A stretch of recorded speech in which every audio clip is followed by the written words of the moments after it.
What is up, everybody? This is the Educator at School Your Brain, and today I'm going to show you guys some of the tools that I'm using to teach students remotely.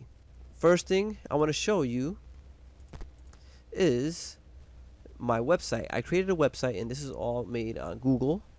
So if you have a Google account, you can make a website for free. And this is the website you can see here. So I created it for my students, and the way it would work is the students I taught was algebra, and you can see here that the course is broken down into different goals. And once we had the pandemic, we're around towards the last three goals, 4, 5, and 6. So let's say that the student was at home and they're on goal 4 and they needed help. They would click on goal 4, readiness. Let's say they're on that goal, and it will take them to a Google sheet. So essentially all you're doing with the Google website is pretty much just like, think of it like a document with links. That's all it really is. When I clicked on that, it took me to this Google spreadsheet. If you know how to use like Microsoft Excel or Google Sheets, you can just put links to videos, instructional videos here, and that's how you can organize the content. And that's what I did. Different ways you can do it, but this is how I ended up creating mine. For example, let's say that they're on the topic identifying linear equations. Then they can click on Torres, and the way I organized it, you can see here, if it had my last name, it's because I created the video for the students. Sometimes I just looked up some of the instructional videos on YouTube, and I found the best one. And the reason why I don't do that too often though is because it takes a lot of time to find a good video, and the ones that get straight to the point specifically to what you're teaching. And that's why I decided to start making my own videos. But it's not something I started this year. I started doing this a while back.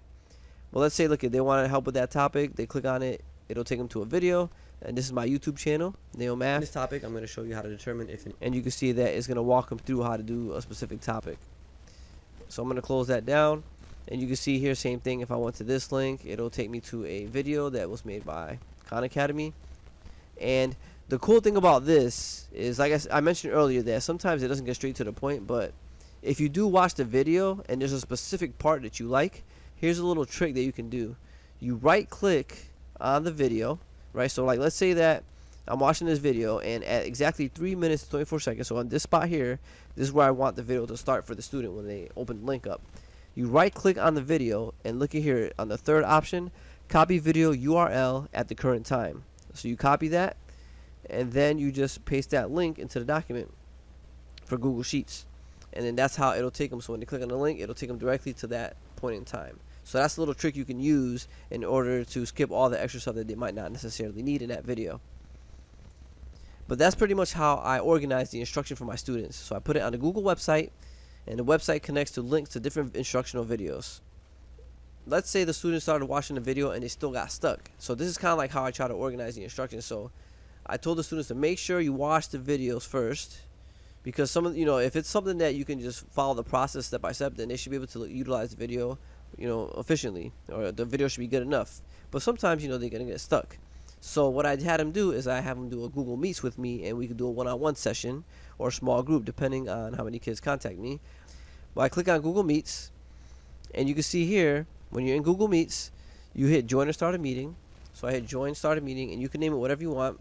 So in this case, let me just put School Your Brain. I'm typing one-handed right now, so that's why it's a little slow.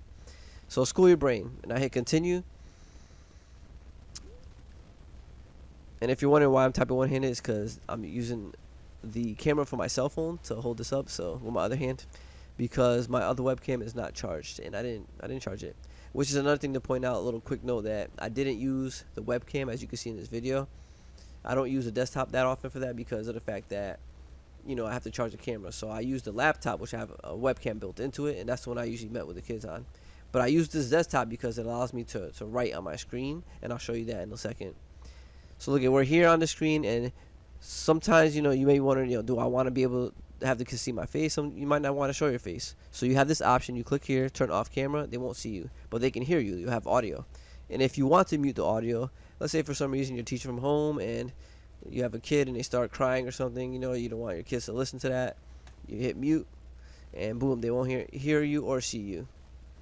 But what you're going to do now is I'm going to click join now, and it's going to pop up with the information you need to send your students. So if a student emailed me and they said, Mister, I need help, I would copy this HTTP right here. I'll right click on that, copy, and then I paste it in the email, respond and say, okay, click on this link and it'll take you to my meeting, and then they'll join you. And let's say for some reason you close it down by mistake, you go on the lower left hand side right here and you get the same exact information from before. So that's always going to be there. And you can have more than one person join the call. It's not just for only one person. So if you have a small group you want to work with, you can do that. And now, other thing I wanted to point out was on the lower right hand side, you can present information from your screen, and this is what I utilize in order to show students what I'm explaining to them. So it's kind of like if you have your own, like you're at the whiteboard in school. So I hit present now. So let's say a student contact me and they need help with a problem, then they can even do the same thing. They can hit present now, show me the problem on the screen, because in my case, my students, the math problems were already on the screen on the Chromebook, so they can show me the problem they were actually working on. I click here, present now. So once I know their problem, I'll hit present now. I'll do the, you have different options. Here it says you could do an entire screen. If you click on entire screen, it'll show you pretty much whatever's on your desktop. It'll show everything, tabs, everything. So if you don't want them to see the tabs on your computer, you hit present now, click on a window, and it'll show you just a specific window. So it won't show you like all the different things you have open in your computer.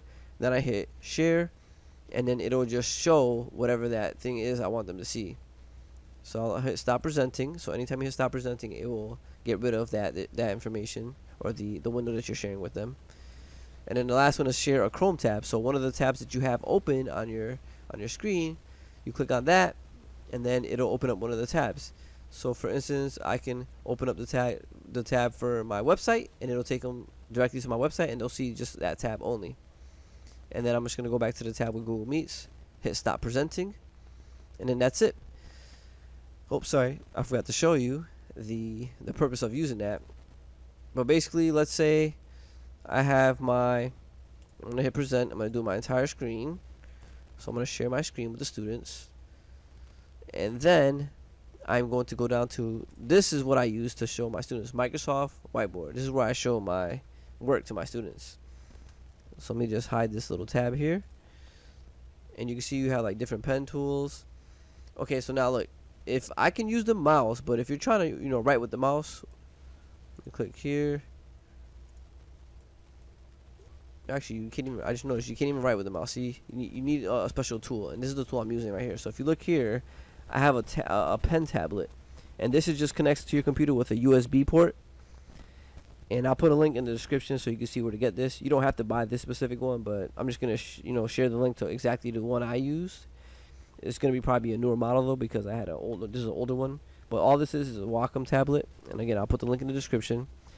So now, basically, what I'm gonna do is I'm gonna click here on the pen tools. You have different colors, and you can start showing the lessons. And that's a little too thick, so I'm just gonna make it a smaller thickness.